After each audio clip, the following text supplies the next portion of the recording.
Hi guys, I'm back again today with another reaction video, and today we're checking out how Malaysia wrestled away from the grip of colonialism. I cannot speak today for some reason, or I cannot read. But anyways, before we start, don't forget to subscribe if you haven't already. Click that bell button to get notified whenever I do upload a video. And Malaysian Independence Day is gonna be soon, on the 31st. So happy Independence Day, Malaysia. Truly Asia. Okay, so anyways, let's learn something actually. Yeah. This historic moment is remembered by many in modern-day Malaysia. This is Tunku Abdul Rahman, the first Malayan Prime Minister, proudly announcing the country's independence from British rule on the 31st of August. Also, so Malaysia was colonized by British. So do you guys still use the British system, like the language, like spelling, right? Do you use the British standard way, or do you have do you use the Americanized? I don't know. Let me know in the comments, please, because I have no idea. And Prime Minister proudly announcing the country's independence from British rule on the 31st of August 1957. Abdul Rahman is Malaysia's founding father and the architect of Malayan independence. This video shows tens of thousands of Malayans following his iconic chant, Merdeka, meaning freedom, while celebrating the proclamation of independence for the Federation of Malaya. The event took place in Merdeka Stadium in Kuala Lumpur, which was built purposefully for the celebration. But as their sovereignty was being handed over, the British ensured that they still held significant economic influence over Malaya through foreign-owned businesses. It would take decades for what is now called Malaysia to be able to wrestle itself away from British influence. Oh, so I bet that school is. In the years following its independence, British. Malaya transformed into modern-day Malaysia. In 1963, the British colonies of Sabah, Sarawak, and Singapore joined the Federation of Malaya to form the Federation of Malaysia.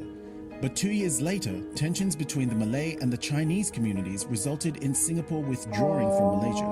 Throughout this period, successive governments kept close relations with the British. The ruling Alliance Party's election manifesto of 1969 declared, "We do not share the reasoning of many of our critics who believe that foreign capital is exploitative in character. On the contrary, the foreign investor has a significant role to play in our economic advance." But the numbers told a different story. Malaysian history professor Shakila Yaakob wrote that as late as 1970, it is estimated that over 60% of Malaysian corporate assets were still owned by foreigners. And of that non-Malaysian stake, 2/3 remained British-controlled. In their post-independence period, Malaysia's policies remained skewed against the well-being of large segments of Malayan society, and the economy remained subservient to British companies. The British colonial policies created... So it's basically like, yeah, you give us our independence on paper, but you were still in control economically, right? And economic, how do you call it? Control is like super powerful for a country. So, okay. British was all over the world. They were colonizing a lot of places from Africa to Asia. Yeah. Malaysia's policies remained skewed against the well-being of large segments of Malayan society, and the economy remained subservient to British companies. The British colonial policies created an economy where jobs were closely associated with race. Chinese Malaysians dominated most of commerce, construction, and industrial employment, while Malays were largely confined to farming and, after independence, to the civil service and security services, especially the police and military, whereas the Indians provided labor for plantations. This divide led to riots in 1969 that traumatized the country and ushered in policies to eliminate the connection between occupation and race. Oh, that's good. That they eliminated that. After 1970, as a response to the 1969 race riots, Malaysia announced a new economic policy that aimed to achieve economic parity among the country's various ethnic communities and also aimed to reduce shares of existing foreign capital to 30% by 1990. And there is no moment that can better depict Malaysia's leap toward economic independence than the Guthrie Dawn raid at the London Stock Exchange. In the I think I'm might have reacted to that specific time and situation. I think I have, if I'm not mistaken. Economic independence than the Guthrie Dawn Raid at the London Stock Exchange. In the finance world, the term Dawn Raid refers to a surprise purchase of a substantial number of a target company's shares as soon as the market opens, usually in a takeover effort. The Guthrie Corporation was the premier British rubber and oil palm conglomerate in Malaysia. On the morning of September 7, 1981, in a coordinated effort, Malaysian companies started buying Guthrie stock. By the time the market stopped trading, Malaysian companies managed... This video was like so freaking smart. One thing I really admire about Malaysia is the unity of like the country. That's why you are successful, because you trust your leaders, and your leaders how do you call it, also work for the people, right? So all together you're like hand in hand, and that's why you become successful. And I'm like, it's amazing to see. Yes, nobody's perfect, nothing is perfect, but at least you're close to becoming unified or close to perfection, right? And that is one thing that I really started admiring from Malaysia when I reacted to the COVID, how Malaysia, how do you say this?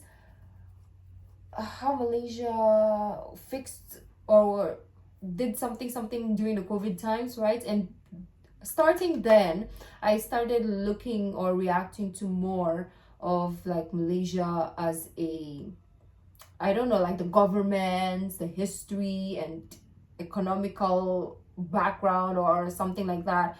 And it's still the same. It's the same concept, or the same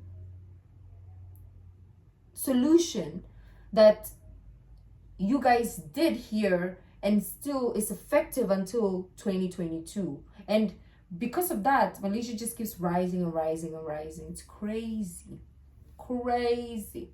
We should learn from Malaysia. He started buying Guthrie stock. By the time the market stopped trading, Malaysian companies managed to acquire 47% of Guthrie. And by the end of the week, they gained 51% of Guthrie stocks. And within 3 weeks, Guthrie had been entirely taken over by Malaysian companies. The takeover allowed Malaysia to return ownership of some 200,000 acres of agricultural land back to Malaysians. Ian Coates, Guthrie's managing director, referred to the takeover as front door nationalization, while Malaysian media celebrated bringing Guthrie back home. Mahatir Mohamed came to power as Malaysia's Prime Minister in 1981 and is considered to be the architect of the raid. Unlike his predecessors, Tunku Abdul Rahman, Abdul Razak Hussain and Hussein On, Mahathir was critical of the role played by the British in the country's economy. And also unlike his predecessors, he was not of aristocratic lineage and did not study in the United Kingdom. Mahathir was focused on Malay empowerment and had a reputation of being hostile towards the British. He blamed Malay backwardness on liberal immigration adopted by the British in the late 19th and early 20th century, and was also critical of what he described as corrupt colonial capitalism. In his book, The Challenge, he wrote, "The Malays have emerged from a long period of backwardness, only to be pulled in different directions, and grew up with conflicting forces, some of which seek to undo whatever progress has been made and plunge the entire community back to the Dark Ages." As Prime Minister, Mahathir saw the Guthrie Company as a serious challenge to Malaysia's new economic policy, which sought to reduce the share of foreign ownership in the country. So he engineered a raid to take over the group at the London Stock Exchange. The Guthrie Dawn raid was later celebrated as the most iconic Malaysian acquisition of a foreign firm. The event signaled a clear break from the country's post-colonial economic conundrums and ushered in an era where Malaysians would no longer be shackled by the past. Nice. That was beautiful. Whoever made this video, which is TRT World, amazing. Okay, it's a great kind of like summarization of how Malaysia wrestled away from the grip of colonialism. Perfectly explained, not beating around the bush, straightforward, and we got the information that we needed. That's amazing. So let me know in the comments if there's more input that you'd like to let me know. Put it down in the comments. I would love to read all of them. And yeah, one thing that you are proud of your country, let me know down in the comments. If you're Malaysian or if you're not, just still let me know. Thank you guys. And if you like this video, don't forget to give this video a thumbs up, subscribe. I'll see you in the next video. Bye.